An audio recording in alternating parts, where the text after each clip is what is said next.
TV and podcast host Nancy Grace is out with a brand new book on this case called What Happened to Ellen. I spoke to her about it.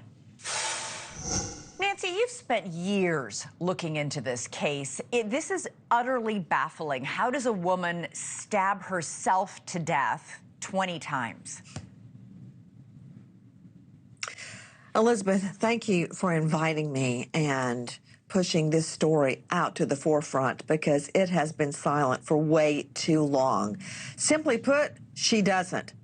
That suicide did not happen, Elizabeth. You've investigated so many cases, and I'm glad to hear that the moment you read this, you knew something was way wrong. 20 stab wounds, including 10 of those stab wounds to the back of the neck, the back, and the back of the head, including, Elizabeth, a wound that was so deep it actually sliced her dura, the protective sheath covering her spine. Yet, according to many, she continued to stab herself even after that. It doesn't fit because it's incorrect. Now, to top it all off, Elizabeth, the original medical examiner who got the body, who got Ellen Greenberg's body that night, immediately ruled it a homicide upon inspection of the body. Immediately, with 20 stab wounds. Are you kidding? Then there was a closed-door meeting, and this stinks, Elizabeth. A closed-door meeting with police, Philly PD, a representative from the district attorney's office, and the medical examiner's office. And in a sworn deposition, which I attached in the back of the book. Well, guess what? The assistant DA has gotten immunity over whatever happened in that meeting, but in a sworn deposition that I attach in the back of the book, Dr. Marlon Osborne, the medical examiner, says the police, quote, pressured and persuaded him to change his ruling. Have you ever heard of such a thing? There would be no way in HELL that I would ask a medical examiner to change their ruling, and he did it and changed it to suicide. But why would the police want him to change his ruling? I mean, the scene clearly, it shrieks homicide scene. Why did the police come in? And the ME originally said it's a homicide. Why would they want to change this to suicide, given the fact that all the evidence points the other way? Well, there's been a lot of speculation. Were police trying to cover up for somebody, protect somebody? I don't know the answer to that. It may be as simple as this. Police show up to the scene. They see her lying. I've got so much to tell you. Lying partially on the kitchen floor. Her legs are splayed out in front of her, but she's sitting upright against the kitchen cabinet, Elizabeth. Remind me to tell you about the wrong way blood, as I call it. They see this. They're told the latch to the door. You know, it was the kind you have at a hotel that you pull over and then pull back. It wasn't a chain. It was one of those that the latch was still locked from the inside. And they saw the bloody body. They heard that, and they went, oh, okay, suicide. They did no luminol testing at all. I've been to so many homicide scenes where the medical examiner detective comes out and they measure by inches, for instance, where the cartridge was found, where the weapon was found, by the inch. No measurements were done. Measurements were not done on her body to see if physically she could have performed this amazing feat. Nothing was done. And wait for it. I hope you're sitting down. You may need to lay down for this, Elizabeth. The next day, family members of the fiance with whom she was living wanted to retrieve items from the apartment for the funeral, you know, like a suit. And they got other things, too, like her laptop and other things that were of value.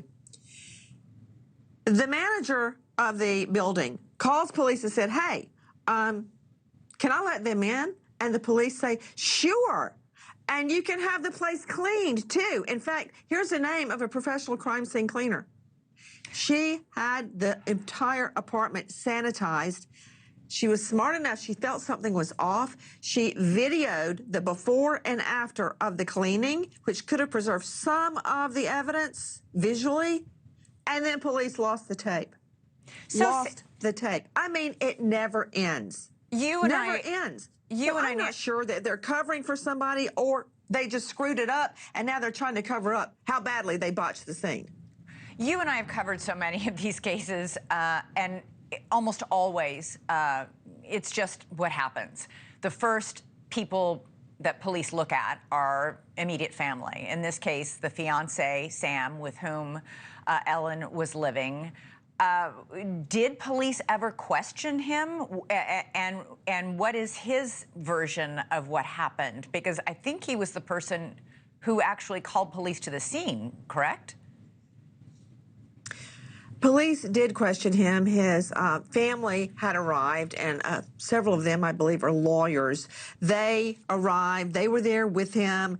He was questioned. His story is that, and some of this is supported by video evidence. That day, Ellen had come home early. She was not expected home early. She was a school teacher. She taught first grade, and there was a big blizzard that blew in. So all the children were going home. She also left early. She stopped to get gas, which is, you know, is a sign that she's planning for the future, not planning to end her life in an hour. Right. She gets home. She starts making a giant fruit salad for lunch. The fiance, Goldberg, comes home. He comes in. He changes. She's there. He says he goes downstairs, works out for 45 minutes, and that is caught on video surveillance, which I have viewed. He goes in, he comes out, he goes up. He says he banged on the door, she wouldn't come, that he asked a front door supervisor to come observe him break down the door. The supervisor would not leave the front desk. That he then goes up and breaks down the door and finds her sitting upright in the kitchen right as you walk into the apartment. Now, this is where the wrong way blood comes in. I know the laws of gravity, according to Sir Isaac Newton, and she was found by the fiance sitting up against the cabinets. Elizabeth, blood had dried on her face from nose to ear. So she'd been on her side, which means to me, at some point, she was supine, and the blood dried, and then she was lifted up. All right. Also, and this is insane, she had a white dish towel from cooking, you know, preparing the fruit in the kitchen, white, pristine, no blood on it, in left hand, and she still had that in her hand. So what, she stabbed herself 20 times while holding on to this with her left hand and stabbing with her right hand? Crazy talk. Yeah, it's impossible. Nancy Grace, you have spent years investigating this case. You've got a book out on it. You have not given up, and please keep us posted on what happens. Nothing about this adds up. Elizabeth, thank you. And all proceeds going to the National Center for Missing and Exploited Children. Every penny. Nancy Grace, thank you so much for joining us tonight. Really appreciate it.